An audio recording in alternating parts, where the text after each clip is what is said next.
Hello, everybody. How's it going out there? My name is Meg Moonbeam, and welcome to the new Astro Woo for the month of May here on the Beyond Mystic YouTube and Rumble channels.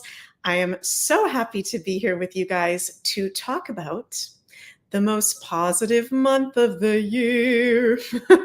I'm really feeling the vibes. So I don't know about you guys, but you're going to be very happy to hear some of the astrological transits that I have to share with us all today and why this is going to be such a breath of fresh air.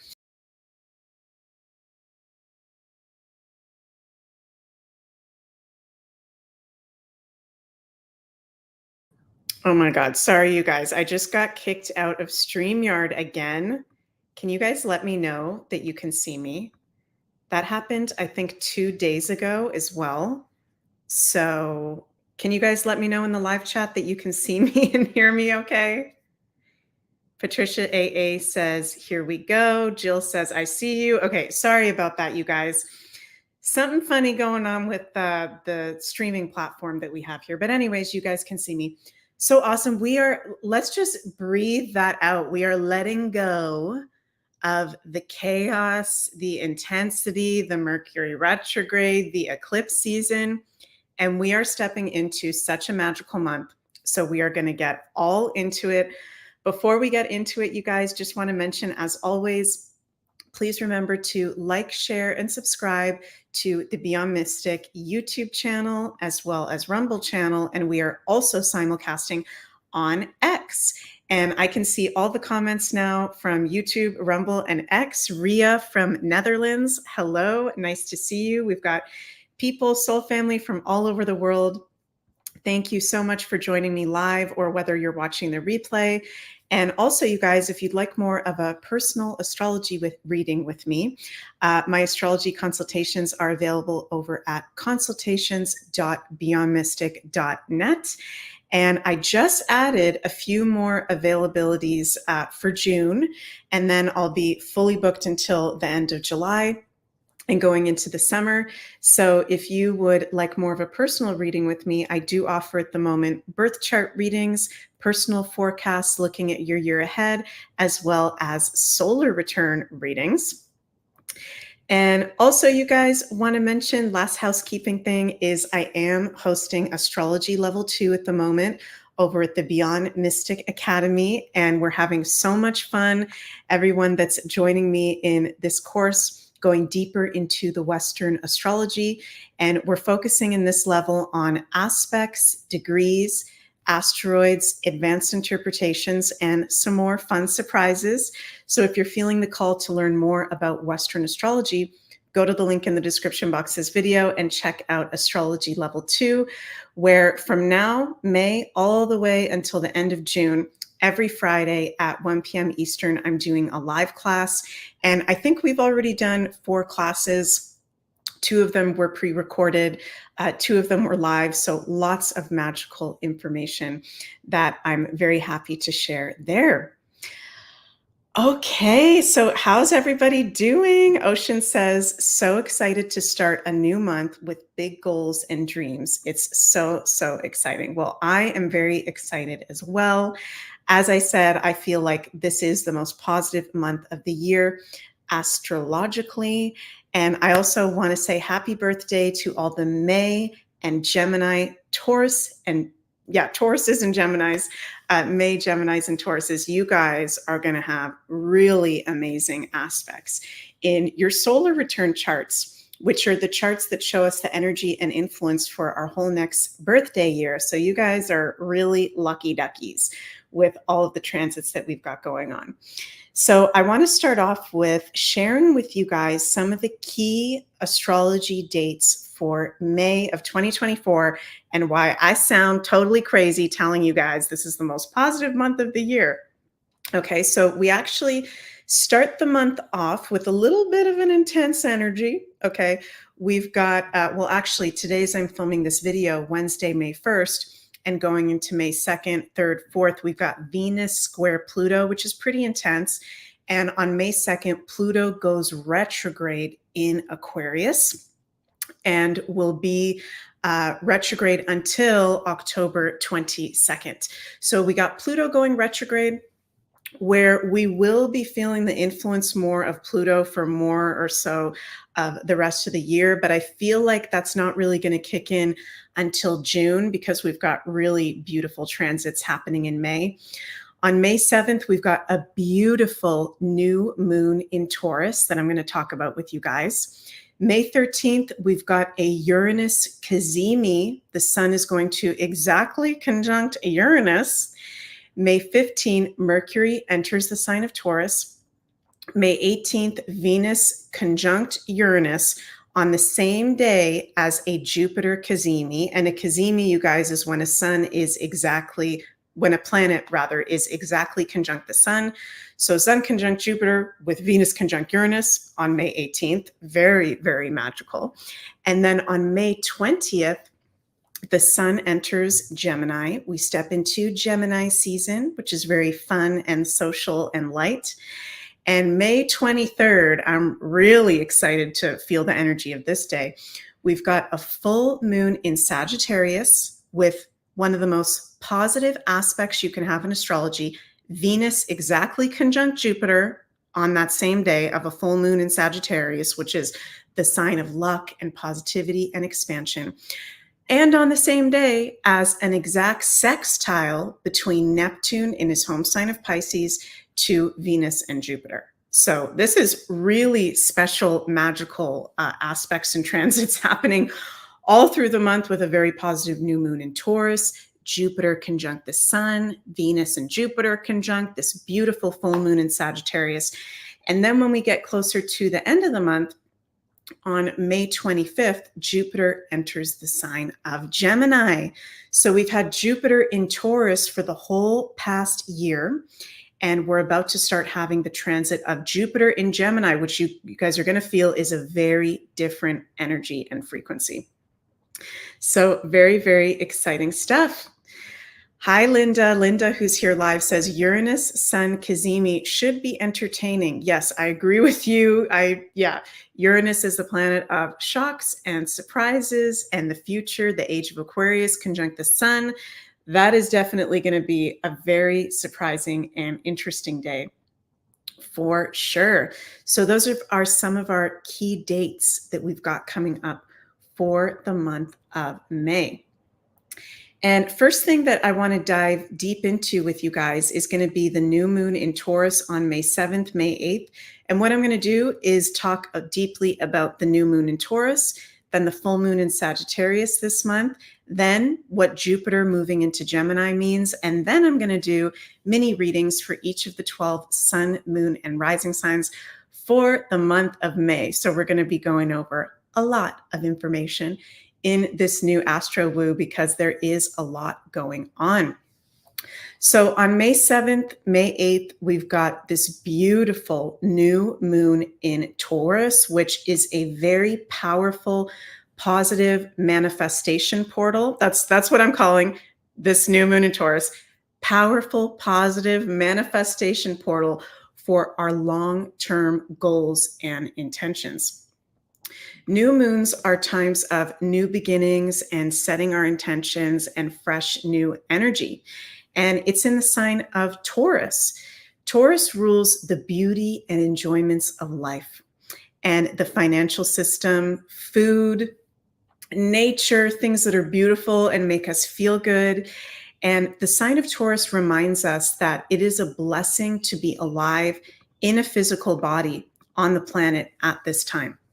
So with this new moon in Taurus, one way that we can best be open to the blessings and positive energy that it has to share is I feel like be in gratitude for being here in a physical body at this time, which I know for some of us woo-woo people, some of us sweet, sensitive souls with the awareness that we have and the sensitivities that we have, it is not always easy to be here in a physical body. Shout out in the live chat below if you feel the same way. But at the end of the day, I really believe in my heart that we have chosen to be here at this time as light workers, as starseeds, as souls that just want to experience this beautiful transition into the age of Aquarius. So, sometimes in the spiritual community, when people are spiritual bypassing, sometimes people can overlook the signs of Aries or Taurus or Gemini because they're those first signs and they deal a lot with day to day life, the physical side of life. But they're actually extremely important signs.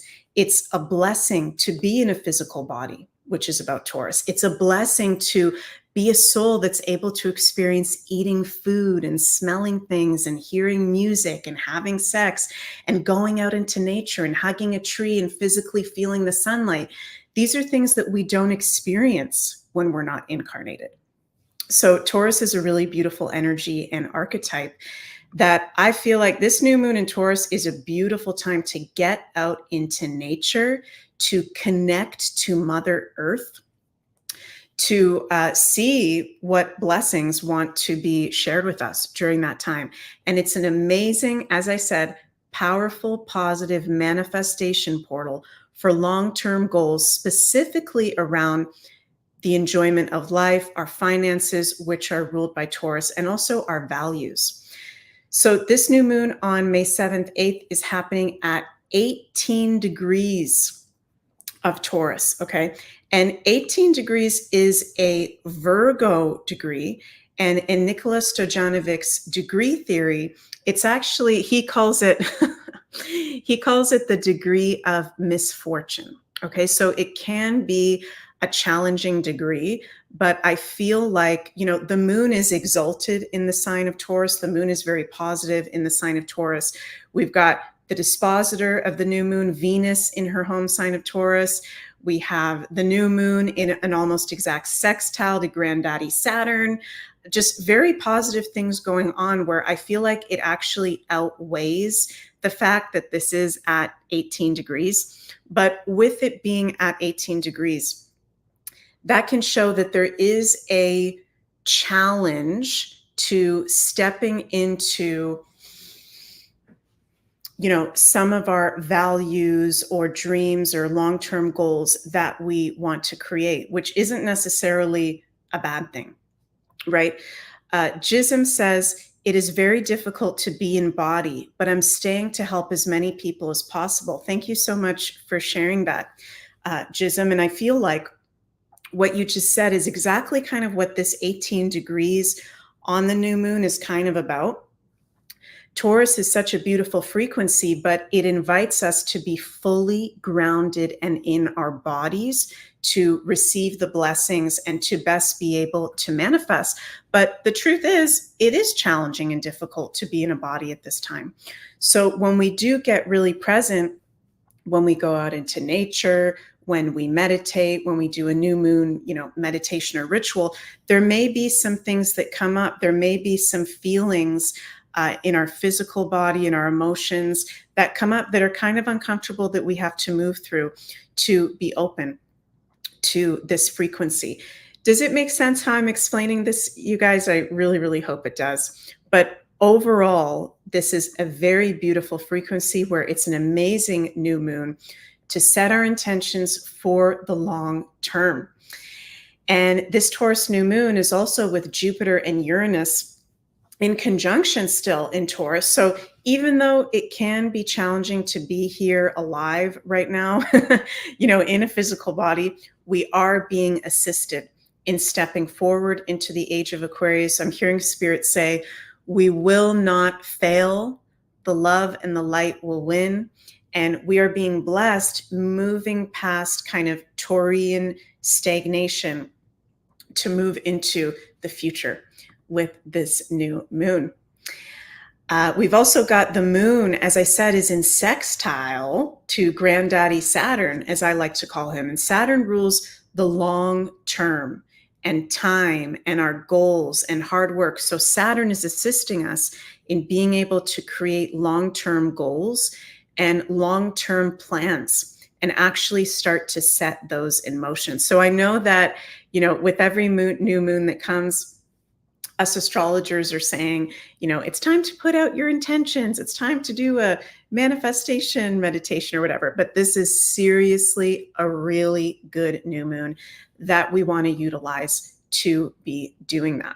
Okay, so absolutely love the frequency of that.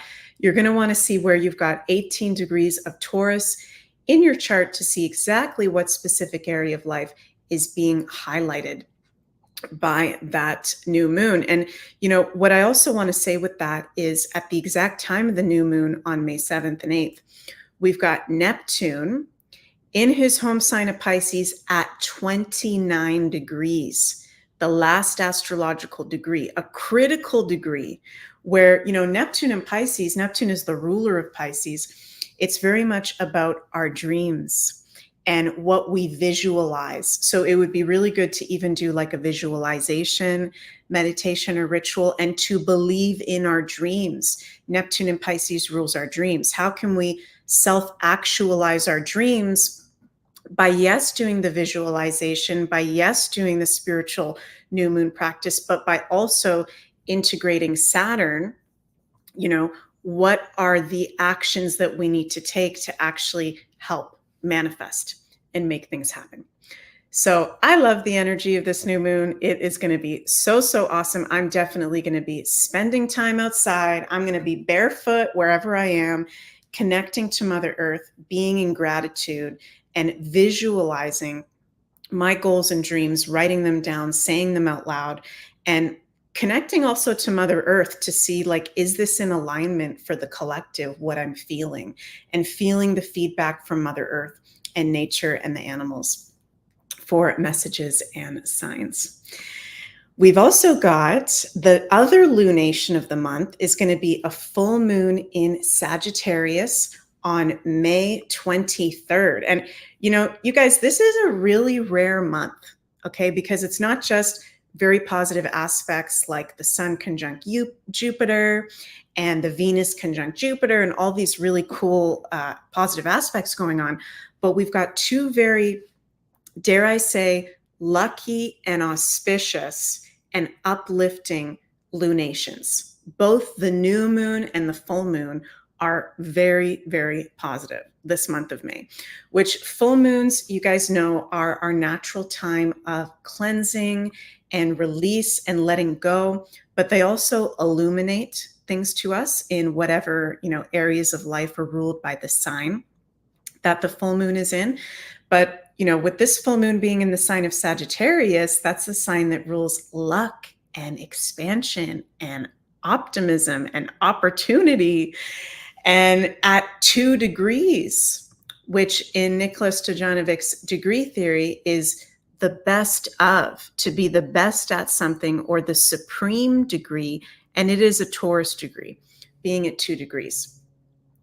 So this is also about, both lunations are about integrating and believing in our higher dreams and higher calling and reflecting on how we can create those things, okay, in our personal lives. And both these lunations are going to uplift the collective energy, bring a lot of positivity and inspiration to the whole collective, no matter what sign you are. And this is a lucky full moon, you guys, because Sagittarius is the sign of luck. And at the exact same time as the full moon, we've got Venus and Jupiter, the two benefics, exactly conjunct at 29 degrees of Taurus and conjunct the sun. So this is like extremely positive, where I think a lot of us are going to be having breakthroughs around this full moon of releasing heaviness that we've been carrying. That's actually what I'm feeling the strongest from spirit right now. There's been a lot of heaviness in the collective, a lot of not so much fun frequency. And this is a month of fun and being open to playfulness and beautiful opportunities and blessings that want to come forward for us. So you guys, we're going to talk about it for each of the signs, but look at where you have Taurus and Sagittarius in your chart, because those are two of the areas that are being divinely blessed and very lit up this month for sure. So it's a very lucky full moon. And we've also got, Sun trine Pluto at the exact time of this full moon, Moon sextile Pluto, Jupiter and Uranus still in a light conjunction, Saturn sextile. It's really just a beautiful, there's so many beautiful things happening at the same time. So I love the frequency of it. And it's very, in alignment for us naturally when we connect to the new moons and the full moons and see what they have to offer us. Again, the new moons are about new beginnings, setting intention, and the full moons are about letting go, cleansing, and illumination, paying attention to what is coming up at that time. So I absolutely love the frequency of it. And one of the biggest other energetic shifts of the month is going to be Jupiter entering the sign of Gemini. So Jupiter, spends about a year in each of the signs. And for the past year, we've been in Jupiter in Taurus transit. And starting on May 25th, we are going to have Jupiter entering the sign of Gemini. This is very, very lucky for all the Gemini sun, moon, or risings, or anybody with major placements in Gemini. And I've made some slides here that I'm going to share to help you guys understand what this transit means for all of us. That's going to be happening from May 25th, 2024, all the way until June 9th, 2025. So first of all, Jupiter is the great benefic planet. Benefic meaning very positive and lucky. He blesses us in the areas of life that are ruled by the current sign he is in. Jupiter takes 12 years to do his zodiac revolution and spends about 1 year in each sign, as I said before. Jupiter is at what we call detriment position in the sign of Gemini. This is because Jupiter is the ruler of Sagittarius and Pisces, and Jupiter is very much about our higher consciousness, expansion, and spiritual growth. Gemini rules day-to-day activities, facts, common sense, rationale, and logical information. So I personally, as an astrologer, don't really believe that even when Jupiter is in his fall or detriment sign, it's not super challenging and negative like how it can be for some of the other planetary dignities, because Jupiter is the great benefic. He's luck and positivity and optimism and expansion. But Gemini is not his most favorite sign to be in. It is his detriment sign. So I think one of the biggest challenges, and there's lots of good stuff that's going to be happening because it's Jupiter. I'm going to explain what those things are. But I think one of the biggest challenges is going to be that, Gemini is very mental. Gemini is very much about information and social media and things moving fast. So I think one of the challenges that we will have during this Jupiter and Gemini transit is restlessness and feeling overwhelmed by so much information that is coming out. Okay. And having to explain things to people as more and more things get revealed to the collective. It's going to be a lot of talking. It's going to be a lot of news. It's going to be a lot of information, where I feel like for us empaths, sweet, sensitive souls, if you will, light workers, taking social media breaks is going to be very, very important during this transit, because there will just be times where it's just too much information. Okay. And I know, let me know if it resonates with you guys in the live chat. I'm already personally feeling that. Like, I'm already feeling like there's so much information, so much being revealed, so many things happening every day. It's too much to keep up with. And our nervous systems, it's not natural for our nervous systems to even be handling that. That's going to be amplified even more with Jupiter, the planet of expansion, in the sign of Gemini, the sign of information. Okay.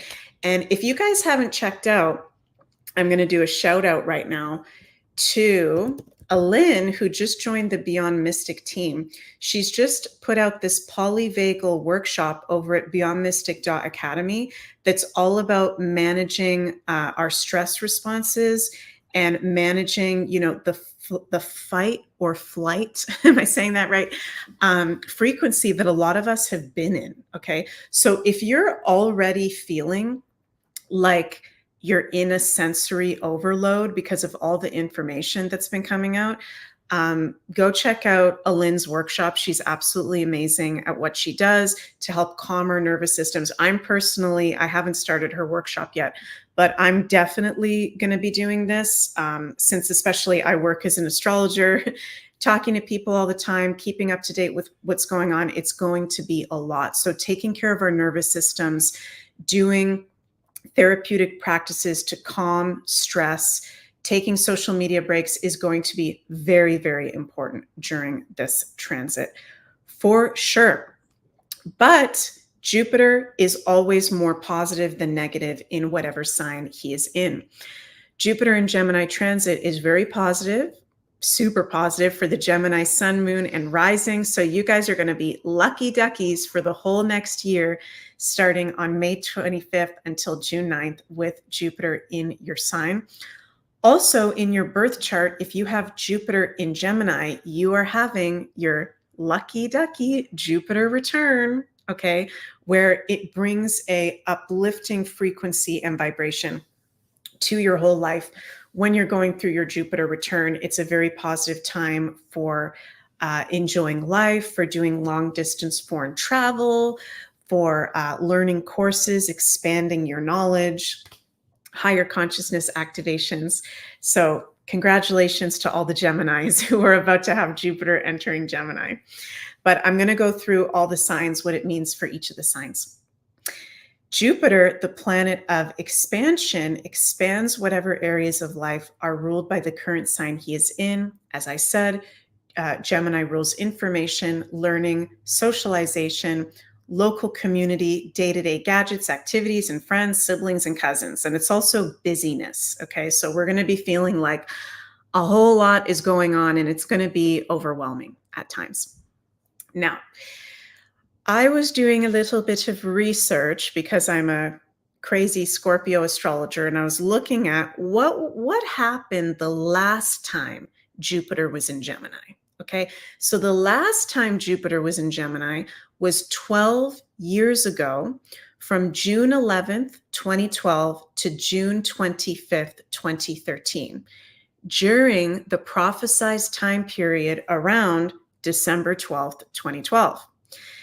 Do you guys remember 2012, what the mainstream media was saying about the Mayan calendar? Any of you guys remember that? We were being told by the mainstream media, and I, as an astrologer myself and someone that I love the Mayan calendar, I wasn't believing it, but the mainstream media was saying, it's the end of the Mayan calendar. The Mayans say that it's the end of the world. That is a lie. So there was a major projection lie onto the public in 2012 that the Mayan calendar was ending. It was not. That was a lie to discredit the ingenious ancient Mayan astrologers, when really the Mayans predicted through their great long-term calendar, their very unbelievably precise long count calendar, that it would actually just be the end of a grand cycle in their long count calendar. And they called it the end of time as we know it, and the start of a great new cycle. So back in 2012, the mainstream media actually inverted some of the greatest astrologers in the world, the ancient Mayan astrology, when we were actually told that it was the beginning of a great new cycle by the Mayans.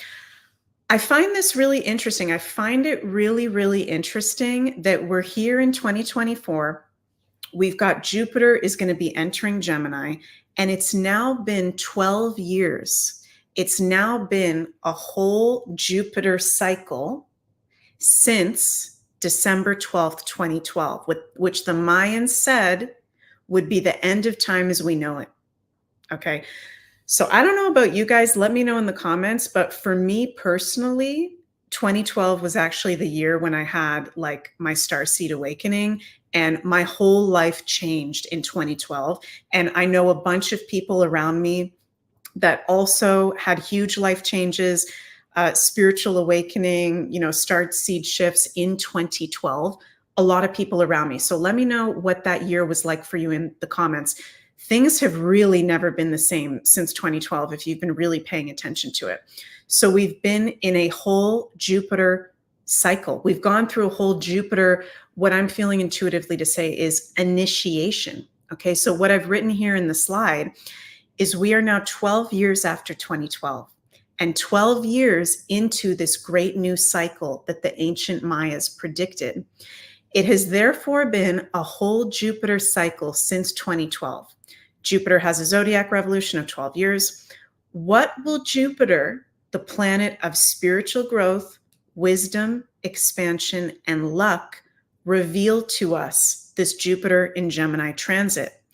Likely, it will be even deeper truth about our history, cosmos, and the nature of reality that we are now ready to hear. And I'm getting chills when I say this, you guys.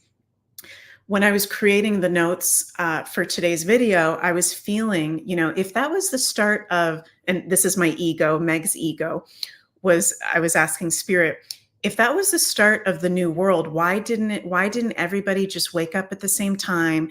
And why didn't all that information just come out in 2012? Why have we had to go through this 12-year, very intense initiation, right? And what I felt immediately from Spirit was that last line that I wrote in the notes. We were not ready to hear certain things. Now we are ready to hear. Jupiter and Saturn, the planets that rule wisdom and astrology, teach us that wisdom doesn't just come for free. It actually takes time, and we need to integrate things. So ever since 2012, the world has completely freaking changed. And a lot of us who, if you're listening to this video right now, you're probably open to consciousness and you've had a bit of a, spiritual awakening already. And we've gone through dark night of the soul. We've gone through initiations to now we are ready. Okay, that's what I'm actually feeling to say. Spirit is saying now there's enough of us at a certain place of consciousness where we are ready to hear the truth. Gemini rules truth and information about the nature of our reality, our history, the Mayan calendar, a bunch of things that have been suppressed, that it would have been too much all at the same time to have just come out in 2012 and 2013. It would have blown our nervous systems. And it's already been happening in waves, information and truths coming out. But this year is going to be something huge is going to be revealed this year. I'm just feeling it intuitively and looking at this as a Western astrologer with the Jupiter cycle. I feel we are ready to hear some kind of major truth about our history, ourselves as humans in this Jupiter and Gemini cycle. And I'm already a bit quite into the Mayan calendar, but I definitely want to get more into that because it is amazing astrological art. Jen Vasco says, 2012 was an amazing year for me. The rest feel as if they've been a struggle, especially last 4 years. I feel the same, actually. 2012 was a really good year for me, and it's been kind of challenging ever since. Patricia AA, I'd love for you to do an entire show on the Mayan calendar. Yes, I plan on doing more content with the Mayan calendar, for sure. Jism says, big awakening in 2012.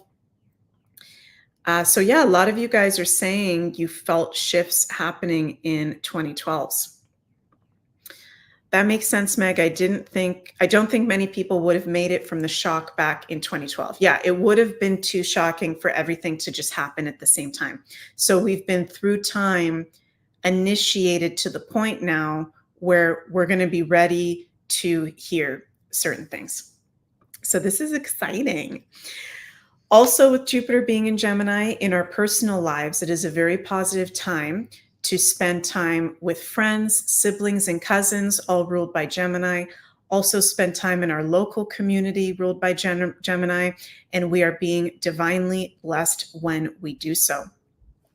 As I've been saying, even more information spreading far and wide than it already is, because Jupiter expands, grows whatever sign he's in, the areas of life that are ruled by that sign.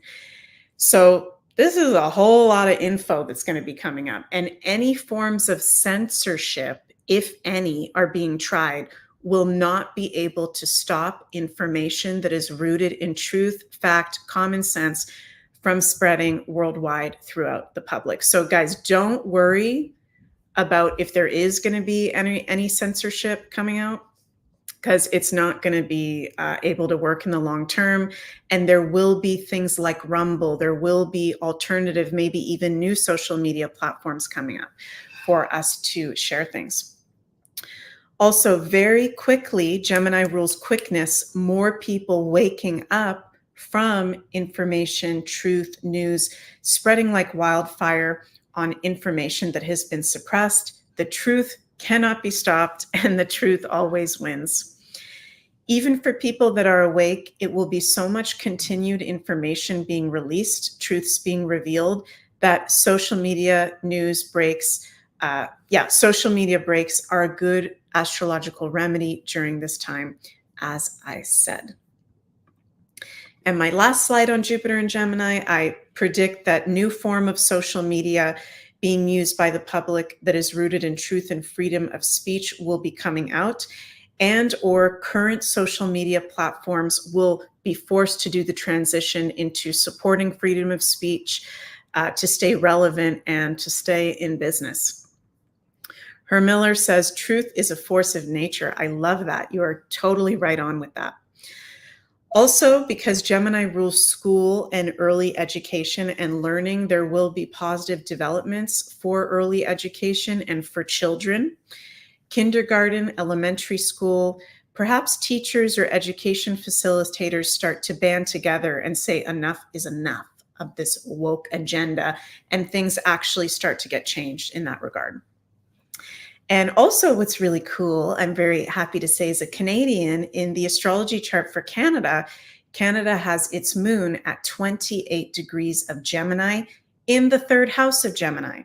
So the moon in a country chart represents the people. This indicates with Jupiter in Gemini transit, very positive energy, happiness, and news for the Canadian people in between May 2025 to June 9th, 2025. And I know I've been saying this for a long ass time, okay? But we are definitely, like, the government system is going to be changing in Canada, and there's going to be very positive developments in Canada. It shows all over the chart of Canada. So I know anybody like myself who is a Canadian, it is pretty weird right now with our current system that we have, but don't fret, because there will be very positive developments. So let me know what you guys think about that in the comments below. Do we have any Gemini sun, moon, or risings in the chat? Murray G says, May what 2024 Canada news? No, it's actually the whole Jupiter and Gemini transit will be positive for Canadians. And at some point during that time, or multiple points during that time, there will be huge shifts and positive developments for Canada. So yes, we do need some positive change. So I'm very happy to report that. So, okay, now we're going to get into 12 mini readings for each of the sun, moon, and rising signs for the month of May. Okay, and we are going to start with the Aries. And before we do that, I'm just going to take a quick sip of water. Just one moment, all of you. By the way, happy birthday to Janine. Janine's birthday is today, for any of you who do not know. So let's all send Janine some very positive energy for her new birthday solar return year. Sending her lots and lots of love. Okay, so we're going to start with the Aries sun, moon, and risings for the month of May. So first of all, Aries, it's very, very positive for you that as of April 30th, your planetary ruler, Mars, moves into one of his home signs of Aries. So this is really good whenever we've got our planetary ruler in its home sign or exalted sign. Aries are going to be feeling physically, emotionally, mentally, and spiritually more energized, well, overall. So that is fantastic to have Mars in your home sign all the way until June. That transit is going to be happening. If there's been any health issues going on for the Aries, they're likely to ease off now that we've got Mars in your sign. We've got the new moon in Taurus, 18 degrees on May 7th, is happening in your second house. So for you, Aries, this is bringing in new income opportunities. The second house is the Taurus house. So there's new money opportunities, income, positive new enjoyments of life coming through. So if there's been any financial issues, Aries, Sun, Moon, and Risings, there's likely to be a very positive development in that regard. And some of you may be even changing how you make your income, changing jobs with Uranus in the second house. There could be a very unexpected new kind of job or career that you step into that is more enjoyable for you, or positive shifts with your income and your values, which is awesome. And then on May 23rd, we've got that beautiful full moon in Sagittarius at 2 degrees of Sagittarius, which is going to be happening in your ninth house, the house of Sagittarius. So that can be a big release, Aries, of beliefs that no longer serve you. Some of you will likely be traveling during the time of that full moon. It could be the end of a course that you've been taking, the end of a relationship that you've had with a teacher or a guide. But overall, it is not a heavy full moon for any of us. It's very, very positive. So it's illuminating your higher consciousness. There can be cool travel opportunities or courses that are coming up for you. And with Jupiter entering the sign of Gemini on May 25th, this means that Jupiter is entering your third house, because you've got in your solar chart for Aries, Gemini is the ruler of the third house, which is the Gemini house. So wherever Jupiter is transiting over in our current astrology, we are receiving blessings, upliftment. And so with this being in your third house, this is your relationship with your local community, your friends, siblings receiving a positive boost. There can be new friends that are coming in for you over the course of the next year, Aries, with Jupiter in Gemini. And also, new things that you're likely to want to learn, okay? With that full moon in the ninth house, which is higher learning, and then Jupiter in Gemini transiting over your third, there's likely to be a new subject that you want to dive deeper into. It's a very good time for learning, taking courses with Jupiter transiting over your third house. So you're being blessed with friendship, learning, and your relationship to your local community. And your local community can have a positive boost in energy that you actually live in. So that's what I've got for the Aries, Sun, Moon, and Risings. And I'm also going to pull a card for you guys for the month of May from my Moonology deck, Oracle cards. It's a really good deck. So let's see, what is the message for Aries for their highest good to hear for the month of May? Ooh, we've got the full moon in Taurus. Your dreams need a practical plan. And that's interesting, Aries, because we've got that new moon in Taurus is happening in your second house of Taurus. A lot of the aspects and transits happening this week are in the sign of Taurus. So Spirit is saying your dreams are possible, but they need maybe a little bit more of a practical plan. Okay, so something for you to reflect on and be honest with yourself about, are you just putting your dreams out there and waiting for something to happen? Or is there more practicality that you can be doing to help fulfill your dreams? And that new moon in Taurus is an amazing portal to put your intentions out there to do some long-term goal setting. So that is a very cool card. Have a very happy May to all the Aries. And now we move to the Taurus, Sun, Moon, and Risings. You guys are what I'm calling the lucky duckies of the month, okay? And that is because we've got beautiful new moon in Taurus. We've got Jupiter conjunct the sun in Taurus. We've got Uranus conjunct Jupiter in Taurus. And we're going to have, with the full moon in Sagittarius on May 23rd, one of the luckiest aspects in astrology, Venus conjunct Jupiter in the sign of Taurus. So Tauruses, this is a very positive time for you, Taurus, sun, moon, and risings, and there are major positive blessings and opportunities that want to come through in really every area of life because it's in your sign, in your first house. It's your whole life overall. So be open to that. Be open to the enjoyment and beauty of life. And I'm hearing Spirit say, Taurus, that if you've been feeling blocked or if you've been feeling stagnant, if you've been feeling like, what's the point of being here? Or, there's not feeling the magic or the fun in life. I'm hearing Spirit say very strongly, get out into nature. Okay. Get out into a forest or by the ocean, wherever you live, get out, spend time in nature.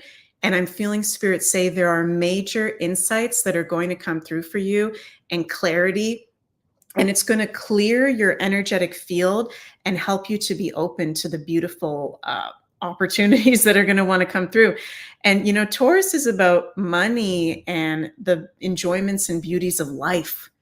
So a lot of Tauruses are going to be like having windfalls of finances and returns on investments, meeting true loves, having the enjoyments of life be really, really turned on, which is absolutely beautiful. So we want to be open to that, right? The astrology is beautiful because it's predictive and it shows us what is going to happen, but we can also make it even stronger by being proactive with it. Okay, Taurus, so that new moon in Taurus on May 7th, super positive for you. There can be a major life breakthrough during that point. Remember to put your intentions out there. Then we've got the full moon in Sagittarius on May 23rd is happening in your 8th house. So the 8th house is, the Scorpio house. It's the house of release and cleansing and our empowerment. So that's going to be a lunation of a big release is going to take place, but it's not going to feel super heavy. And, on that exact same day as the full moon on May 23rd in Sagittarius, we've got Venus conjunct Jupiter exact in your sign. So both lunations are bringing very positive, uplifting energy to you, helping you to move past stagnation, which, Taurus can be, and I am a Taurus rising, one of the most stubborn signs. So we're like the bulls, we're symbolized by the bull. So sometimes it can be hard for us to move forward, to change, to be open to new and different things.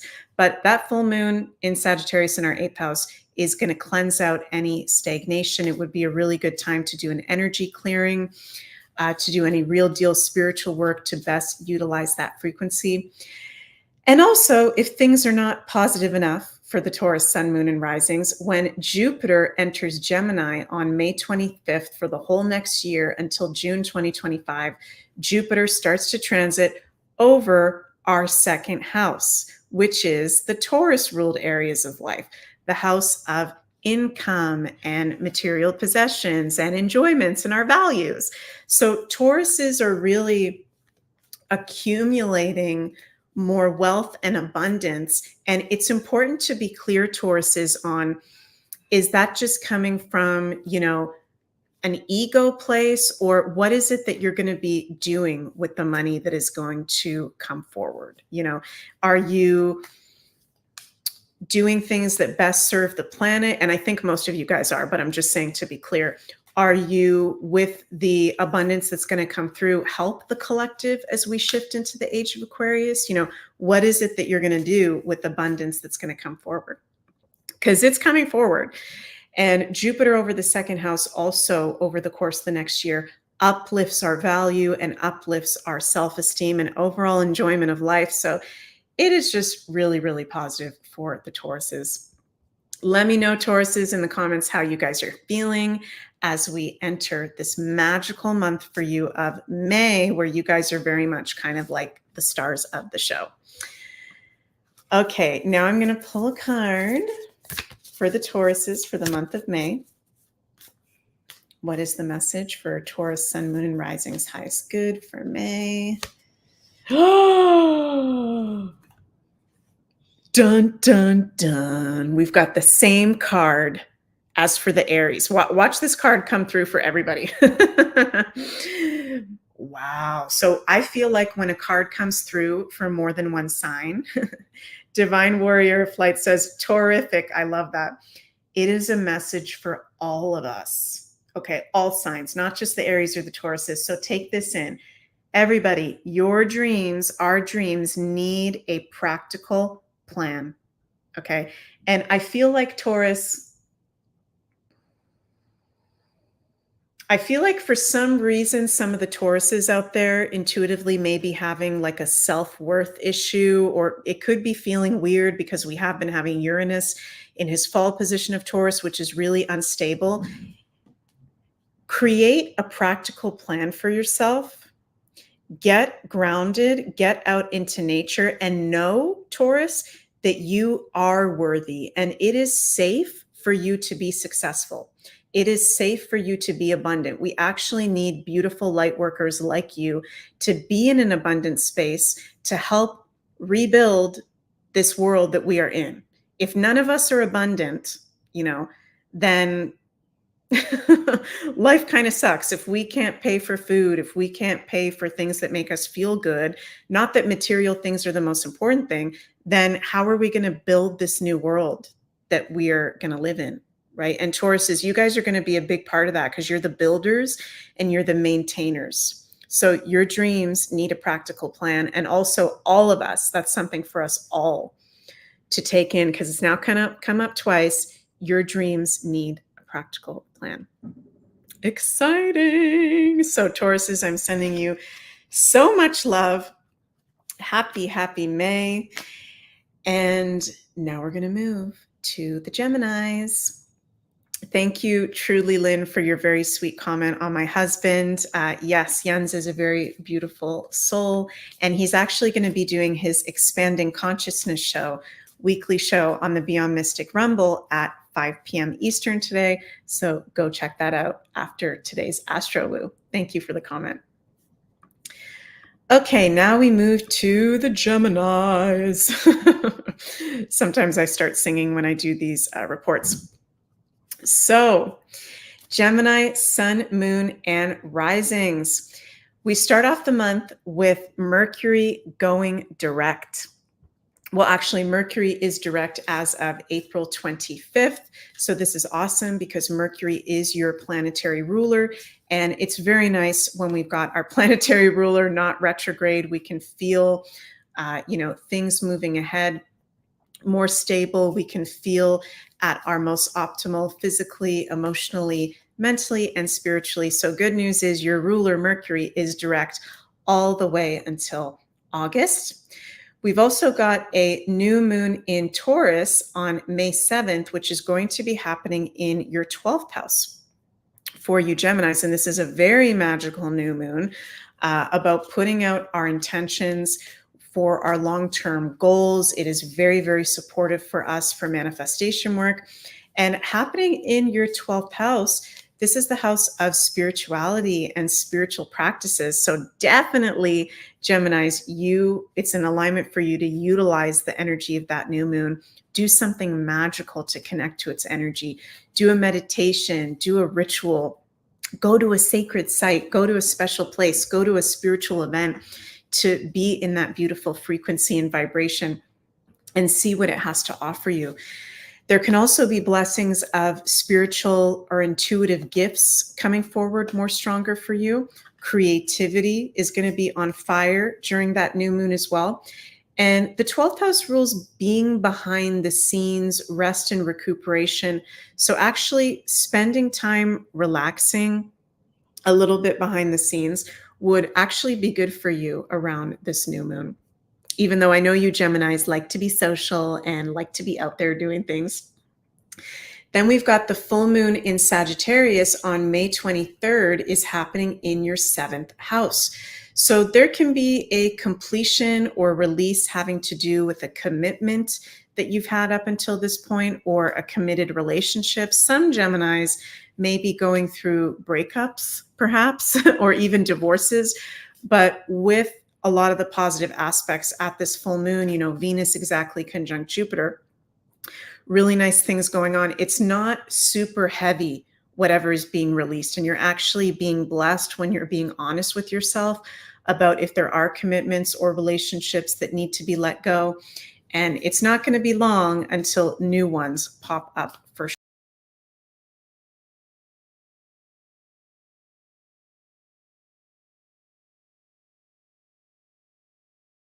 So sorry, you guys. I just got booted off of the streaming platform again.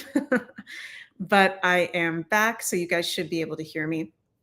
Just let me know in the comments, you guys, if you can see me and hear me again. I don't know why that keeps happening. Gonna have to look into that. Just let me know. I'll start again when I see that you guys can see me. Awesome. You guys say you're back so you can see and hear me. Sorry about that. I don't know. There must be some weird technical glitch on the back end going on. But I am back. I am not going to abandon you guys. Okay, so sorry, Geminis, about that. And that's interesting because that happened right when I was talking about, potential commitments or relationships that need to be let go.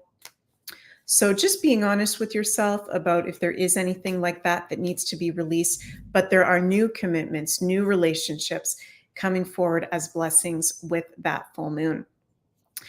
And I think the most positive news of the month for you Geminis is, of course, that Jupiter is changing signs on May 25th and is entering your sign on May 25th. So for the whole next year, Geminis, Jupiter will be transiting over your first house in the solar chart astrology for Geminis. And that is one of the most positive things we can have happen in astrology when Jupiter is in our sun, moon, or rising sign, or if we have Jupiter in Gemini and, we have a Jupiter return. So Geminis, not just for the month of May, but for the whole next year, Jupiter is bringing luck, positivity, spiritual growth and expansiveness, and new opportunities for your whole next year. So you're going to feel a uplifting frequency and vibe. It's a very good time for you to be taking courses, for you to be focusing on your spiritual connection. Jupiter rules our higher consciousness and spiritual growth. And also to be doing foreign travel if you feel like it, because Jupiter rules travel and publishing. If you're going to be publishing something, putting out new projects. So very, very positive transit for you Geminis having Jupiter in your sign. And okay, let's pull a card for the Geminis for the month of May 2024. What is Gemini's message for their highest good? Ooh, Geminis. Gibbous moon. We've got you're very close to achieving your goal.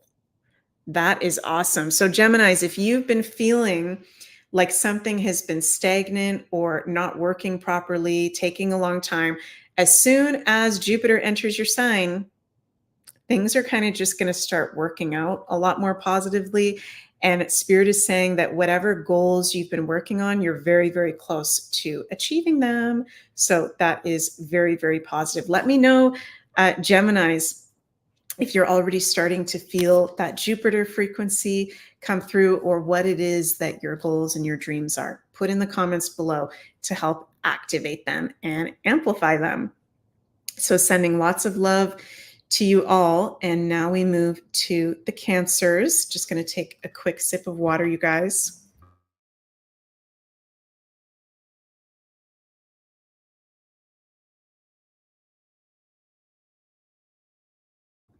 Okay, so Cancer, Sun, Moon, and Risings.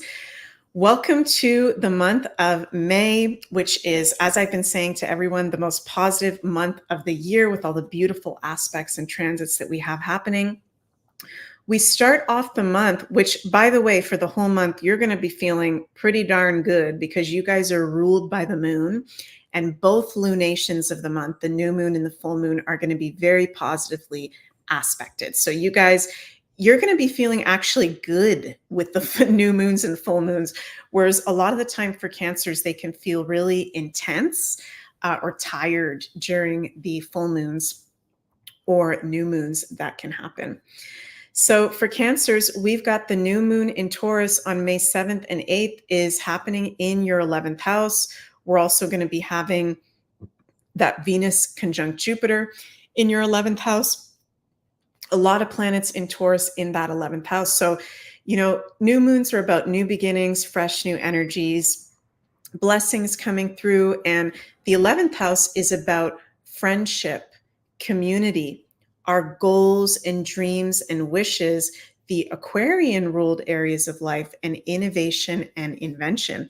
So I'm hearing Spirit say that some of you Cancers actually may be starting to invent something new, invent a whole new life path, a whole new goal or intention for yourself. A lot of you Cancers are going to be having huge breakthroughs in your consciousness with that new moon in Taurus and how you're going to be moving ahead into the future. Remember that card, if you've been watching this video so far, that we got for the Aries and Taurus. Make a practical plan for your dreams, because you guys are going to be dreaming really, really big and being very innovative and creative with this new moon. There can be new friends coming in, new like-minded community that you're being blessed with throughout the whole month, not just with the new moon, but also the Uranus cazimi, the Jupiter cazimi, Venus-Jupiter conjunction in your 11th house. So if you're wanting more like-minded friends in your life, go out to like-minded events and socialize and network, because the universe wants to bless you with new friends and like-minded community. We've also got the full moon in Sagittarius on May 23rd is going to be happening in your 6th house. And this is the area of life having to do with our day-to-day work and routines and our health. So this is actually a really good time, Cancers, around that full moon to be focusing on your health. Could be nice to do a cleanse if you want to do a little cleanse. Any health appointments that you need to do, it's a very good full moon to be doing so. And it's being illuminated to, what are your goals and your dreams having to do with your professional life? And is what you're doing, if you're working, in alignment with what you want to be doing? That can be very illuminated to you at this time. Some of you Cancers can be ending jobs or day-to-day work or routines that no longer serve you, and coming up with the insight of how to start new ones. We've also got Jupiter entering a new sign of Gemini on May 25th. And when Jupiter enters Gemini, Jupiter is entering your 12th house. And this is really magical because Jupiter is actually the traditional planetary ruler of the 12th house of Pisces. So, as I've been saying for all the signs, Jupiter expands whatever area of life he's currently transiting over for us. So for you Cancers, and you're already naturally very spiritual and intuitive and creative, you're going to be feeling that even more during this Jupiter in Gemini transit. Intuitive gifts turning on, creative gifts being activated. You are being blessed actually when you make time for rest, recuperation, spending time behind the scenes, spiritual, creative actions behind the scenes, and would be a really good time, because Jupiter rules foreign travel, to go on like a spiritual retreat or to visit sacred sites. That is like fantastic time to be doing that, if any of you guys are feeling called to be doing that. So Cancers, looking really good for you guys. Let me know how you're feeling in the comments, and let's pull an oracle card for you guys for the month of May. Let's see what we get. Oh, this one flipped out. Interesting. Nothing is yet set in stone. Mutable moon.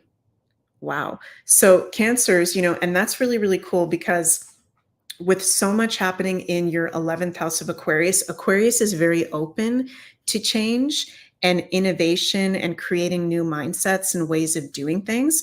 So just know that nothing is yet set in stone.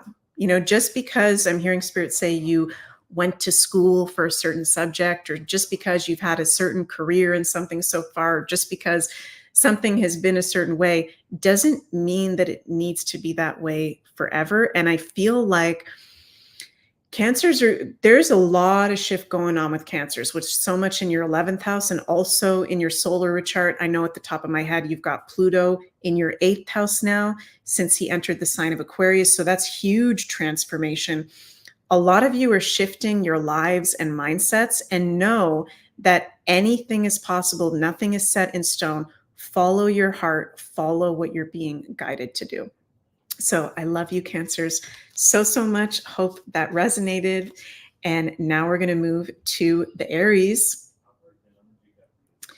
Rosalie says, yes, I feel in limbo, not knowing what my future will be as everything has been falling away, friends, family, and job gone.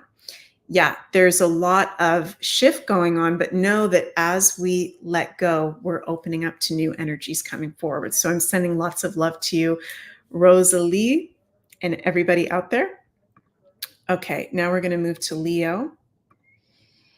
And just one second, you guys, I'm just going to close my window because there's people outside and it's a little bit distracting. So I'll be right back. Just one second.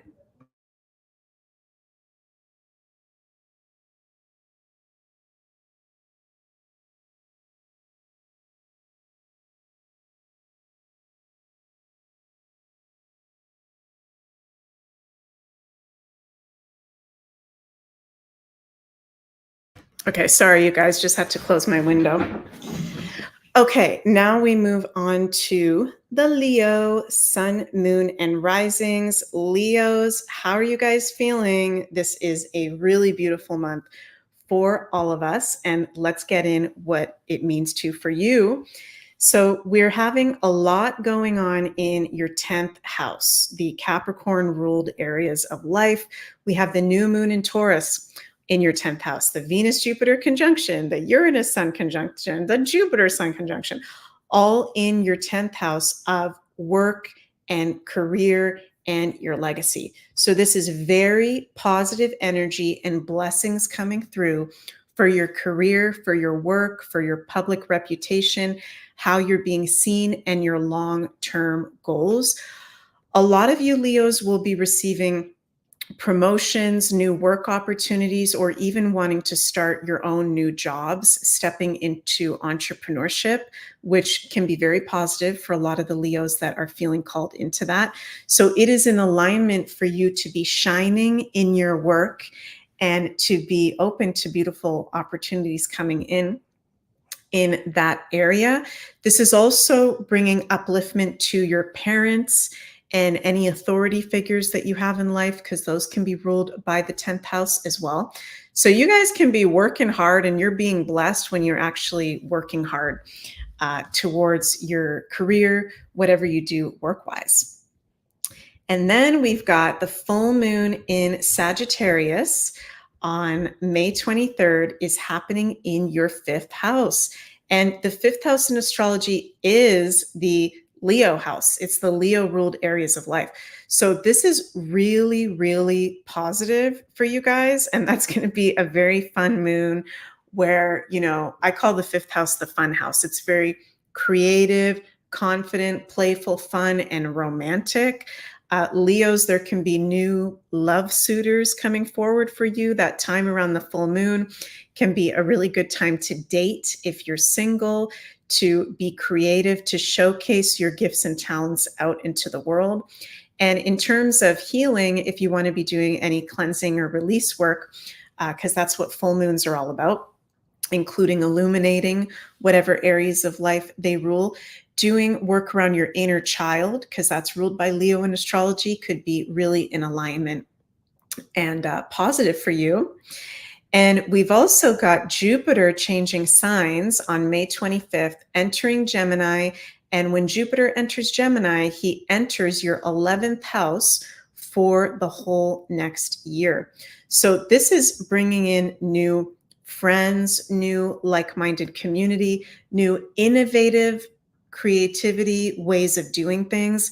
Also, with so much work, things being activated in your chart, 11th house of Aquarius, rules social media and technology and websites. So if it resonates with you, it's showing in the astrology, really good time to utilize online business techniques, social media, that can be really positive towards your business if you haven't already been doing that. And there's new friends and community that are coming forward for you over the course of the next year, and positive opportunities and blessings when you go out into community to networking events, social events. Those are all ruled by Aquarius. Also, working in teams with Jupiter over your 11th house can be very, very positive. So, okay, let's see what's our card for the Leos, Oracle card from my Moonology deck for the month of May. What have we got for the Leos? Ooh, what do you need to release, Leo? What do you need to release? Waning moon card. So when you hear that phrase, what do you need to release? Be honest with yourself about what is the first thing that comes up, or what comes up for you emotionally, mentally when you hear that, okay? If there is anything that you're feeling like needs to be released, release it. Just let it go, okay? Because this is such a positive month for you guys, where I think there's amazing opportunities for work, for your self-confidence, for your gifts and talents, that release anything heavy so you can be open to expanding forward, okay? And as I said, particularly with that full moon in Sagittarius on May 23rd, happening in your 5th house, there could be releasing around your inner child. I would suggest focusing on your inner child. If there's any wounds or traumas around that area, can be really beneficial for you to do some release, some energy healing work. So let me know how that sounds, Leos. I'm wishing you a very magical month of May. And now we're going to move to the Virgos. Virgos, how are you guys feeling? Welcome to May 2024, the most positive month of the year for all of us. This month is going to be really interesting for you guys because a lot of the transits and lucky ducky things that we have happening are happening in the sign of Taurus in your 9th house. So for you guys, this is a higher mind activation where your consciousness is up leveling, where your connection to spirit and your higher self is up leveling.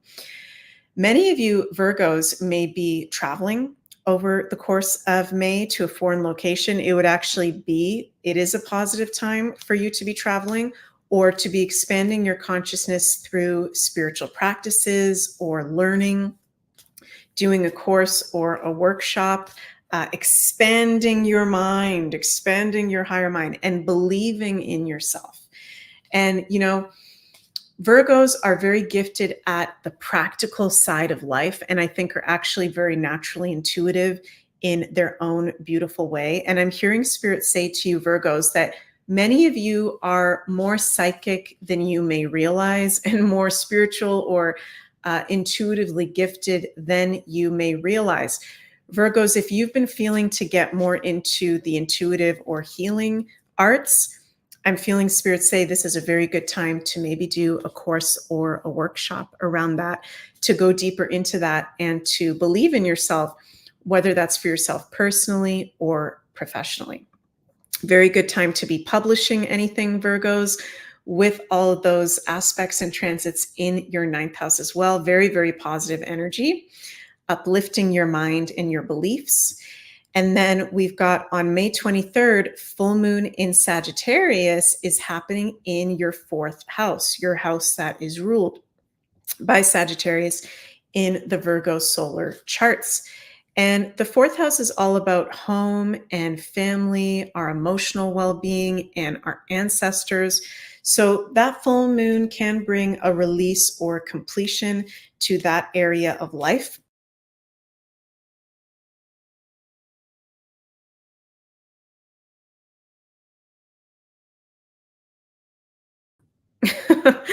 Oh my God, I'm back, you guys. I just got booted out again. What the heck? Sorry about that. I'm just going to keep going. Um, what was I just saying for the Virgos? Oh, yeah. The full moon in Sagittarius on May 23rd is happening in your fourth house. So there can be a, release or completion having to do with your home or your family, your emotional well-being. The fourth house is one of the more emotionally intense houses in astrology. So I would make time with that full moon to do emotional healing work, to be spending time at home. You can be receiving lucky, positive blessings towards your home, real estate, property, your family, and even your ancestors at the time of that full moon. Then we've got on May 25th, Jupiter changes signs and enters Gemini. And for the whole Jupiter in Gemini transit, Jupiter will be entering your 10th house, right on top of your chart. So Virgo, Jupiter uplifts whatever area of life he's transiting over in our chart. So Jupiter is blessing you from May 2024 till June 2025 in your work, in your career, public reputation, also your parents receiving positive energy. So really, with all that stuff activating your 9th house and Jupiter starting to transit over your 10th, any new projects that you want to initiate, this is a really good time to be doing so. And if there's been any issues going on with work, career, there's going to be a very positive boost with Jupiter starting to transit over your 10th house. And a lot of you Virgos may be feeling called to step into entrepreneurship as well. So I'm sending so much love your way. And let's pull a card for the Virgos for the month of May 2024. Her Miller says, have you seen your orb? Is there an orb, you guys? I didn't see an orb. Did you guys see an orb around me? That's cool. Okay, what have we got for the Virgos? Believe in the impossible. Blue moon. Wow. I feel like when this blue moon card comes up, because blue moons are very rare, Virgos, there's something very, very special coming up this month. And that's interesting that we've got the word believe, because our beliefs and what we believe is ruled by the 9th house in astrology, where you've got all those Taurus aspects and transits happening in. So you can proactively work with the astrology by looking at your beliefs, doing belief work. I'm hearing Spirit say, like, look into, what's that guy's name?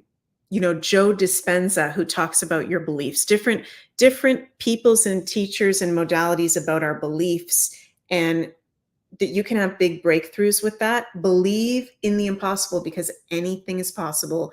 And blue moon card, something very special is going to come up this month for you Virgos that you didn't think was possible before.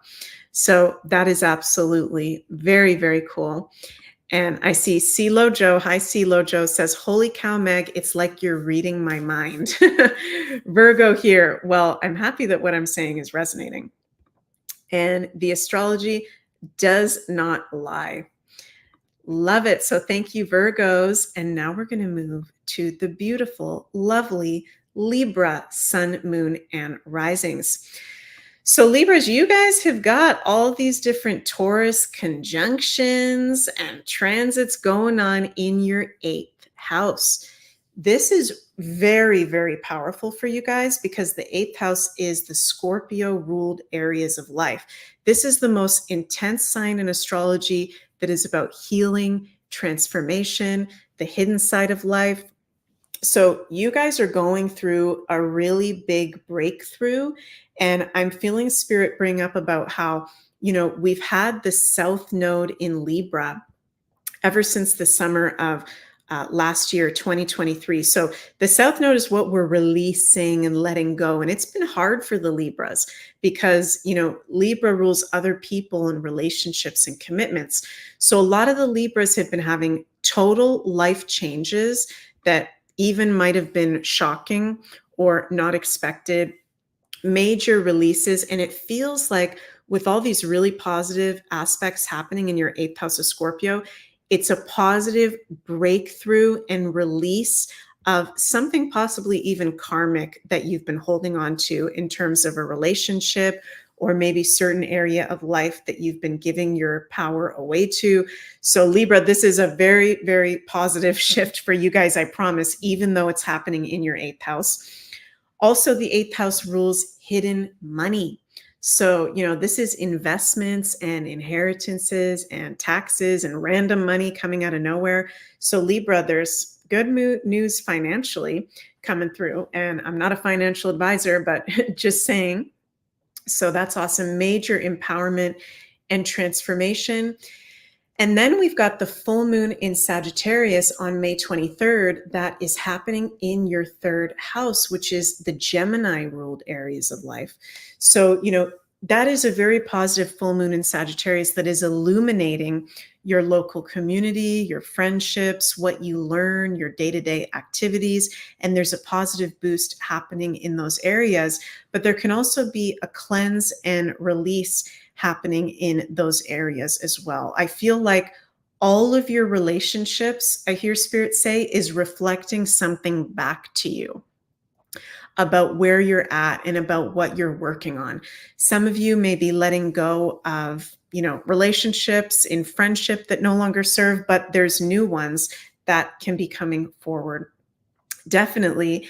And there can be something new, some new subject that you can start learning that's very, very positive, that you start to get very passionate about around that full moon. Also, we've got on May 25th, Jupiter changing signs and entering Gemini. And when Jupiter enters Gemini, Libras, I'm very, very excited for you guys because Jupiter is going to start transiting over the house that he rules, one of the houses he rules, the 9th house of Sagittarius and Jupiter. So that is, Libras, one of the most positive things you can have in astrology when Jupiter is transiting over your 9th house. Again, Jupiter is abundance, expansion, optimism, opportunity, and luck.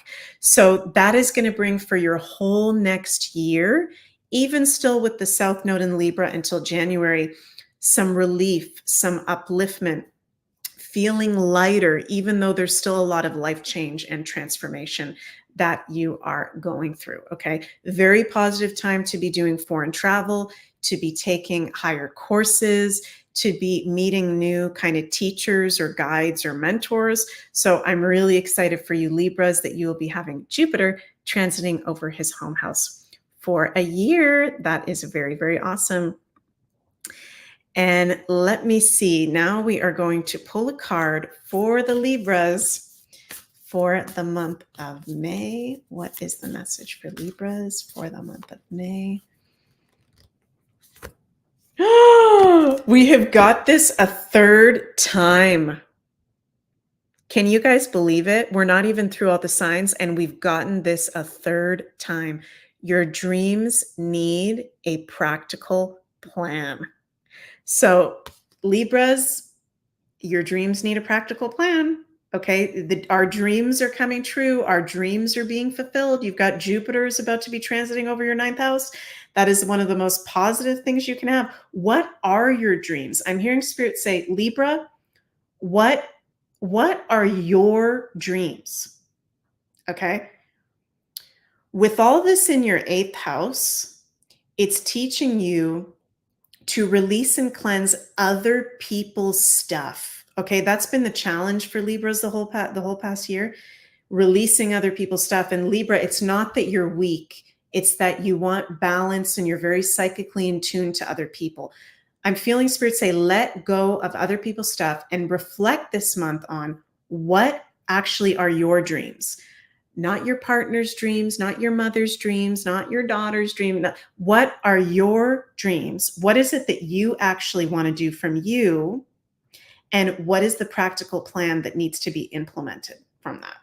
Okay. And this is also a message for all of us. And this is Taurus is the sign that all these things are happening in. So I feel like this is confirming this is a very positive month for all of us. This is awesome. Libras, I hope that resonated. Jism says, so there are some dreams coming true soon. Yes, I think many dreams are coming real soon, being realized soon. So that is so exciting. Okay. Now we're going to move to the Scorpios, my fellow Scorpio, sun, moon, and risings. Scorpios, how are you guys feeling out there? Let me know in the comments. We've got our planetary ruler, Pluto, is going to be going retrograde on May 2nd until October. So we can be feeling the Plutonic energies even more intensely, as if we need that. Okay. But I feel like this month of May, even though Pluto is going retrograde, we're not going to be feeling that Pluto frequency as strong as when we get into June and July, because there's just so much positive upliftment happening with these aspects. So Scorpio, we have with this month a lot of the, positive aspects in Taurus and transits happening in our 7th house. The 7th house of Libra, which is our commitments, our love life, our committed love and professional relationships, our aesthetic, okay? And Scorpios, one of our life lessons is to merge with others, to open up with others, to not just be, our intense Scorpios in our shells and not share. It's one of our life lessons to open up and to merge and to experience love and to experience trust and not be so like, yes, we are intense, but actually enjoy life, to actually have some enjoyment in life and be the phoenix that rises through the ashes of our intense life experiences and step into higher love. Okay. Scorpios, whether you are in a relationship or not, this is all about love, beauty, aesthetic. This is, all of this in Taurus is a sister sign to Libra, the 7th house. So if you are not in a committed love relationship, if you are not feeling the love, be open to that, because the universe wants to bless you. And Scorpio, not everyone is going to screw you over. Okay. And I'm also talking to myself when I say that. Scorpios can have trust issues and betrayal issues and very intense issues. Not everybody is really, screwed up and is going to hurt us. Okay. And the people that are coming forward this month are really positive love opportunities, professional, collaboration opportunities, and be open to like positivity actually coming into your life. Okay. And the 7th house is also our aesthetic and our style. So maybe change up your colors a little bit, maybe change up your style a little bit, maybe change up the feng shui in your house a little bit, open the windows, let some fresh air in. We are like, us Scorpios, we're kind of creepy. We're kind of weird like that. And this is a month where we're being blessed with love and light that wants to come forward, beautiful relationships that want to come forward for us. So be open to that. Okay. And some people with Uranus in our 7th house, conjunct the sun and conjunct Jupiter, might be people that you haven't expected before to be in relationship with, in love or professionally. But sometimes people that are opposite to us or unexpected can be the best matches. Okay. We've also got the full moon in Sagittarius on May 23rd is happening in our 2nd house of Taurus, our opposite sign. So there's some kind of completion or release having to do with values that don't serve us anymore, possible income stream that doesn't serve us anymore. And this is the house of the enjoyments of life. So it's both of our houses, 7th house and 2nd house, of the Venusian enjoyments of life, the 2 Venus houses, where, the universe wants us to be happy and to be in enjoyment, and let go, Scorpio, of anything holding you back from that. This is also, with this full moon, beautiful new opportunities being illuminated to us for our income and our values and how we can enjoy life. So very, very nice and Venusian. And also Scorpios, when Jupiter enters Gemini on May 25th, he's going to start transiting over our 8th house for the whole next year, from May 2024 until June 2025. And the eighth house is our house, the eighth house of Scorpio, the Scorpio ruled areas of life. Can you guys hear the lawnmower that's outside? Oh my God. Sorry if there's a weird sound behind me. It should be over soon. I guess that's a sign for Scorpios to pay attention to this, because with Jupiter, the great benefic, transiting over our eighth house of Scorpio, again, there's, for Scorpios, it is screaming right now, just open up to love and the light side of life and enjoyment. Okay. And that we are becoming even more empowered with Jupiter transiting over our eighth.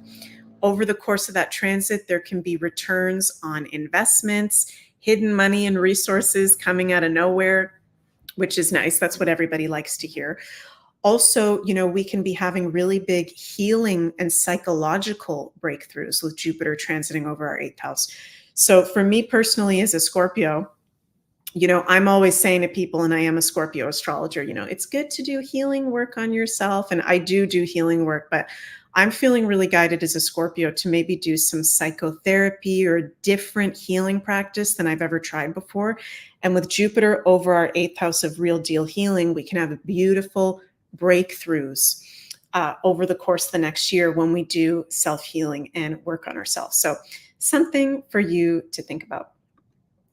Rosalie says, open up to the light side of life. Great advice, but challenging as we are intense. Yes, it is challenging, but it's something that we're being invited to lean into, and it'll feel really good when we lean into it. And we, you know, we're here to be Scorpios. We are here to keep it real and to be intense and to go through some intense life experiences. But this is a month of lightness and enjoyment with these transits. So thank you, Rosalie, for that. So, okay, Scorpios, let's see what's the oracle card message for us for the month of May. Scorpio, sun, moon, and risings.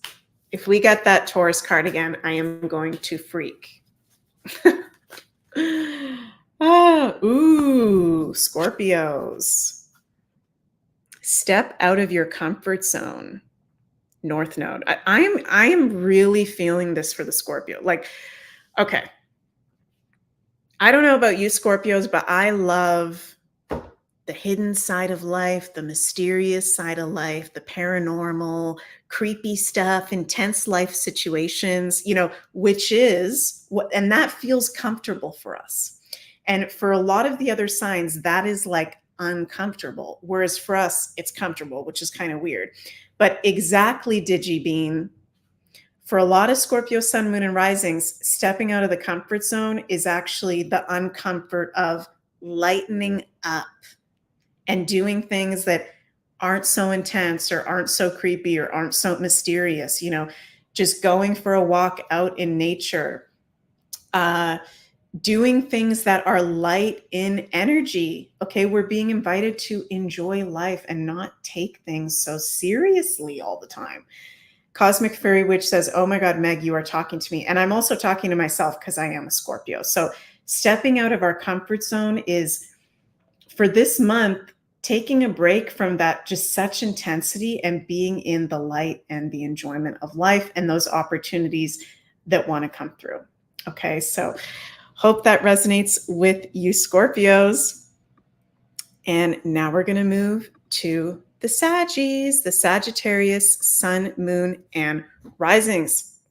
So for Sagittarius, all of the Taurus, very positive aspects and transits are happening in your sixth house, the Virgo ruled areas of life.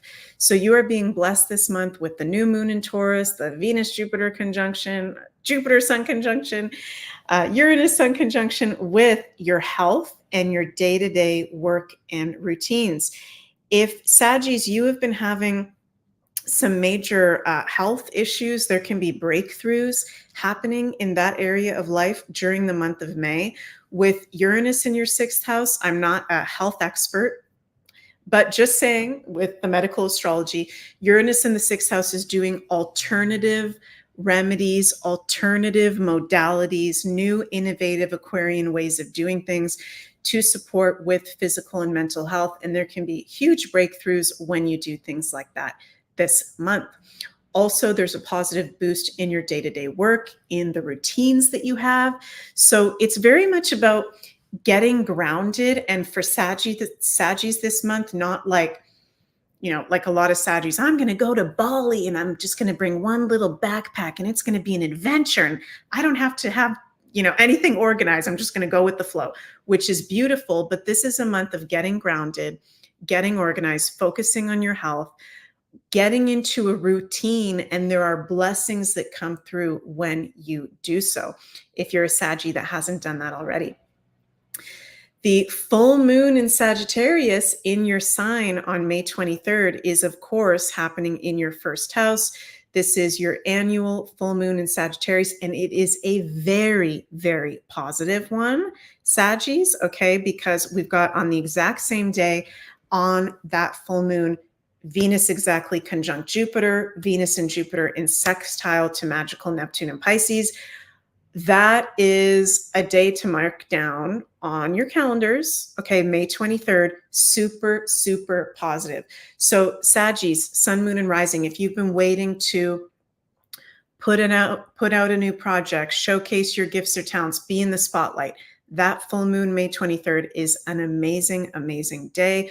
And also you can have huge life breakthroughs and shifts happening with that full moon. When Jupiter enters Gemini on May 25th, that is going to be for the whole next year, Jupiter starting to transit over your 7th house, okay, of commitments and committed relationships. So your love life, your professional commitments, your aesthetic is receiving a positive boost. If there's been any issues in love life, a lot of you will have uplifting energy with your partner, meeting new soulmates, meeting new professional soulmates as well. And you may find a new aesthetic that feels really good for you and is uplifting as well. So Saggies, there is a lot for you to be excited about and open to as we step into May. Very, very positive month for you as well as all the other signs. And okay, let's talk about what is your oracle card message for the month of May for the Sagittarius sun, moon, and risings. Okay. Be bold and make the first move. Ooh, interesting. Cardinal moon card. And I feel a very romantic energy about that. Like this is just, in general in life for you Saggies, but I actually feel in romance in particular that some of you Saggies maybe need to be bold and make the first move in terms of a new committed relationship, romantic affair. Do you want to be in a committed relationship? Or do you just want to be moving and shaking and traveling and exploring the whole time? With Jupiter entering your 7th house, if there's someone that you like, be bold and make the first move, and you are being blessed when you do so. And also in terms of, work with that full moon in your sign, be bold and showcase your gifts and talents. And that will be really, really positive if you do so. Awesome card for you Saggies, and I hope that resonated. Okay, now we're going to go. We got a few signs left to the Capricorn, sun, moon, and risings. Capricorns, how are you guys feeling? I've got my moon in Capricorn, and I've got some very positive news for all of us Capricorn, sun, moon, and risings out there. So, all these things happening in Taurus in the month of May that are super, super positive. Venus conjunct Jupiter, sun conjunct Jupiter, new moon in Taurus. All these things are happening in the 5th house, in arguably the most positive astrological house, the Leo ruled areas of life. So Capricorns, I've been saying, if you've been listening to my content, it's not been easy for us Capricorn, sun, moon, and risings having Pluto in Capricorn. Ever since 2008, we are coming to the end of that Pluto in Capricorn transit. And this is the month where we can start to feel the lightness and the fun come back into our lives. We can be feeling more creative than usual, romantic. It is good to be proactive in having fun, being playful, not needing to work so hard the whole time, which Capricorns, yes, we are here to be hard workers and to be accomplishing things, but this is a month for you to be enjoying life, having fun, be in creativity, be in playfulness, be in silliness and romance, and be open to the blessings and beautiful energy that comes forward when you do. We've also got the full moon in Sagittarius on May 23rd is happening in your 12th house. And that's going to be a really spiritual time for you because the 12th house is spirituality, spiritual practices. Would be good for you, Capricorns, to take it easy, make time for rest and enjoyment. You know, I'm hearing Spirit say you don't have to be on all of the time. Make time for rest, fun, and play. Because if you don't, Capricorn, you know, if none of us do that, we will get burnt out at a certain point. And there's been a lot that you've gone through with that Pluto and Capricorn transit. So with that full moon in Sagittarius, doing a spiritual practice to connect will be very, very much in alignment. Paying attention to your dreams. You can be having some very profound dreams with that full moon and just feeling like you need to relax. And it is in alignment for you to be doing that around that time. When Jupiter enters Gemini on May 25th, he enters your 6th house, starts to transit over your 6th house for the whole next year. And Jupiter is going to be uplifting your daily routines, day-to-day work, and your physical and emotional health. So this is super, super positive, Capricorns. If there's been any physical or mental health issues, and I know a lot of us have been feeling down with the Pluto on our back. So there can be health breakthroughs. Jupiter over the 6th is also a really good time to do a cleanse, to make a positive new health change, and there can be new work opportunities coming through as well with that Jupiter in the 6th house. So I hope what I said resonated, and let's pull a card for all the Cappies for the month of May. Hi, Jill. Jill is here and says, I need to make time to rest. That's hard for me. I know. With my moon in Capricorn, that's hard for me too. But it's so important for us to make that time for rest. We don't always have to be on and doing something and accomplishing something with that Capricorn energy. So Capricorns, what is the message for Capricorns? Your commitment is being tested. Interesting. That's interesting because Capricorn does rule commitment in astrology. So there's a test that's going on. Okay.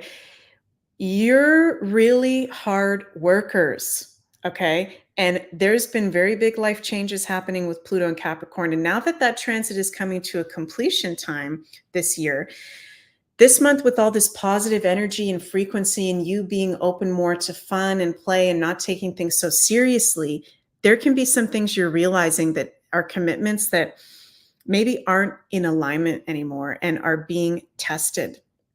Okay. So being honest with yourself, Capricorn, and I'm hearing Spirit say that actually part of the gift of having fun and being playfulness is not just because it's enjoyable, but it's taking you out of that Capricorn intense perspective, and it's giving you new energy and insight to be honest about your commitments and if they serve you.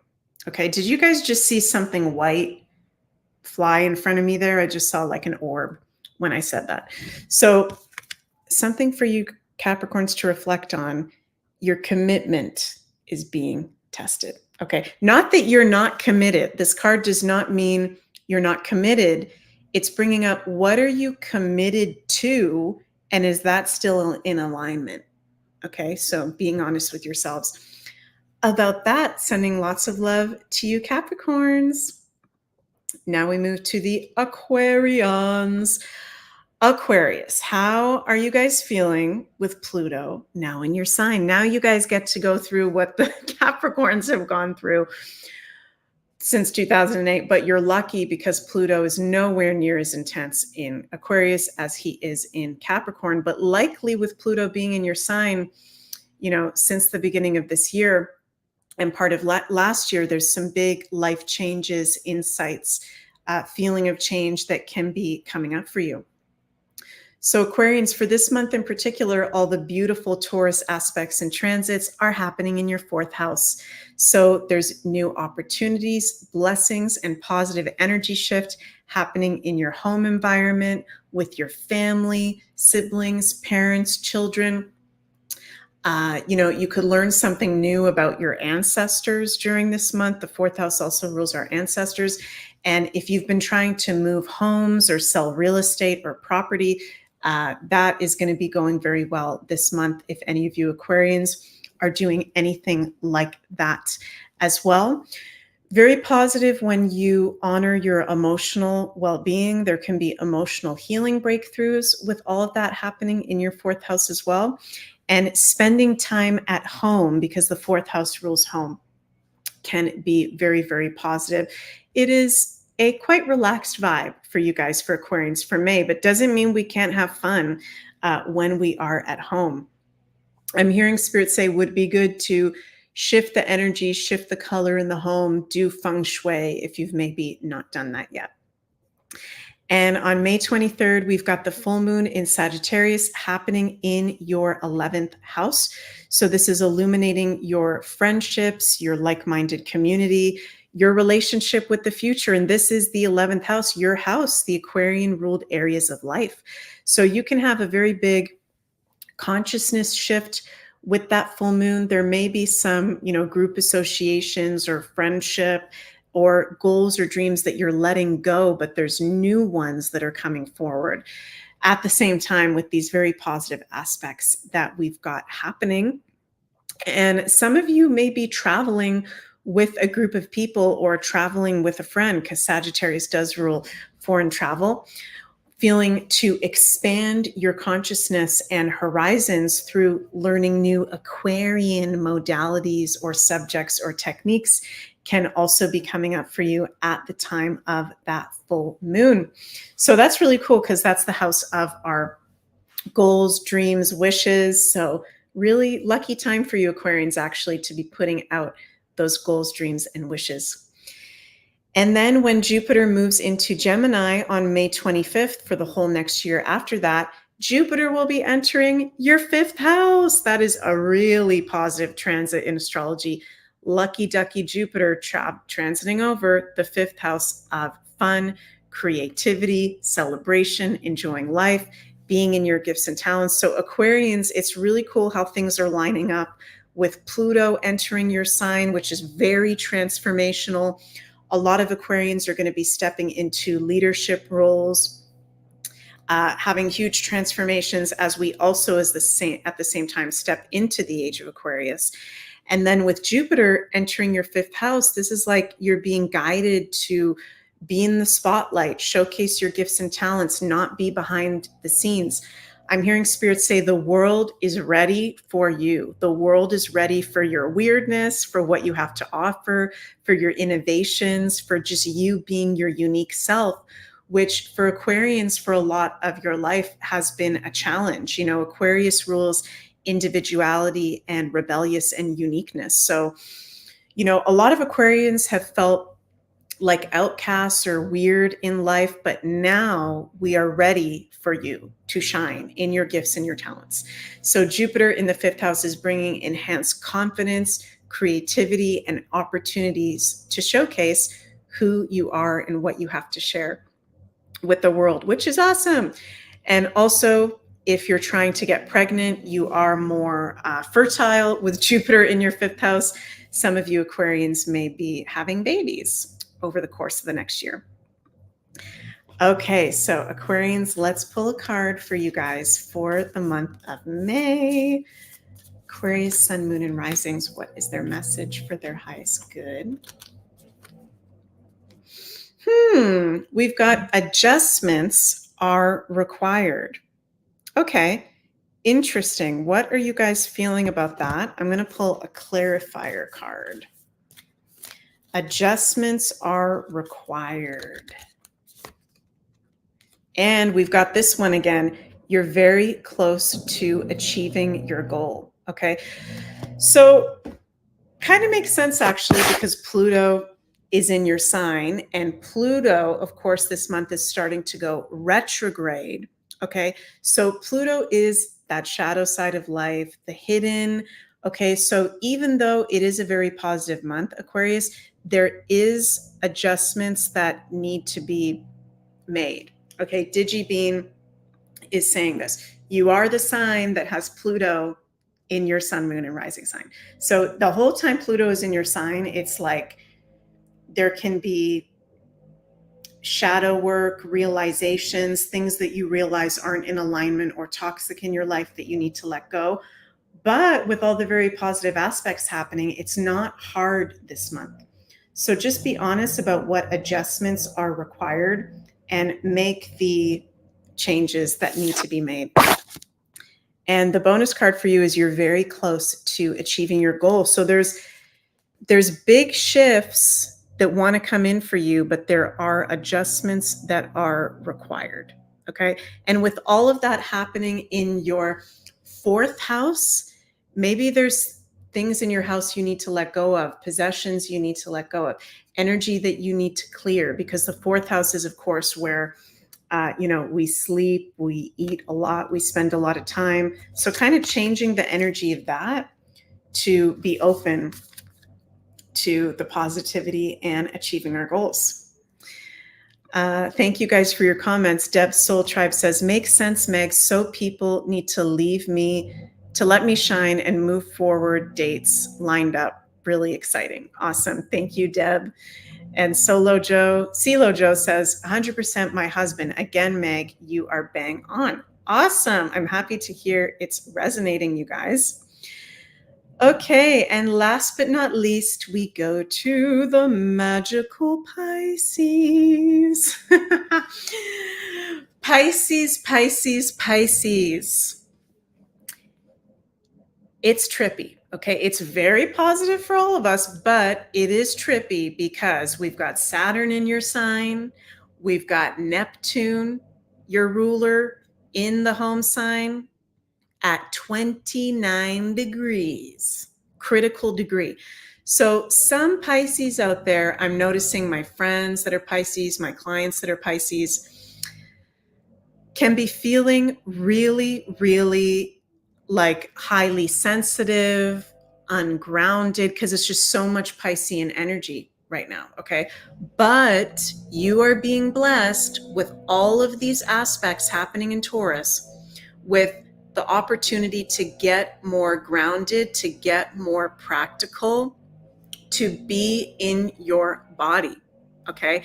And with all of these Taurus things happening in your third house, there's positive new friendships, relationship with your local community coming forward, positive new subjects that you're learning about, short distance travel to places of nature are very, very positive for you. I feel like the Pisces, especially, it's very important for you guys to be spending time in nature with having your ruler Neptune at critical degree in Pisces, okay? So, the third house is very light and fun, and it can feel busy as well. It can feel like on the physical level, emotional, mental, spiritual, there's so much happening at the same time. So getting grounded, tuning into that Taurian archetype will be very beneficial for you guys when you do. We've got the full moon in Sagittarius on May 23rd is happening in your 10th house. Okay, so this is illuminating your work, your career, your public reputation. There could be an end for many Pisces to a job that doesn't serve you anymore, or a role in the public that doesn't resonate with you anymore. And it could be illuminated to you guys that maybe some of you want to step into entrepreneurship or jobs or careers that actually resonate with you. Okay, so you're very much in the spotlight, being seen around that full moon. And there's blessings work-wise that are coming forward at that time for you. Jupiter is your traditional planetary ruler. And on May 25th, Jupiter is leaving Taurus and entering Gemini, where he will start to transit over your fourth house. This is the house of home, family, your emotional well-being, your homeland. So all of those areas of life are going to receive a very positive boost and luckiness for the whole next year during the Jupiter and Gemini transit. And then, yeah, that's what I've got for you, Pisces. And let's pull a card for you guys for the month of May. What do we got for the Pisces, Sun, Moon, and Rising? It's time to take action. New moon in Aries. That's powerful. So you guys, Pisces, are the only ones that got an Aries card. Time to take action. And I feel like take action with, your well-being. If you're not feeling good at the moment, having Neptune in Pisces and it's overwhelming, get out into nature, take action, get grounded. Also with your professional career, if you're working, take action with that kick-ass full moon in Sagittarius in your 10th house.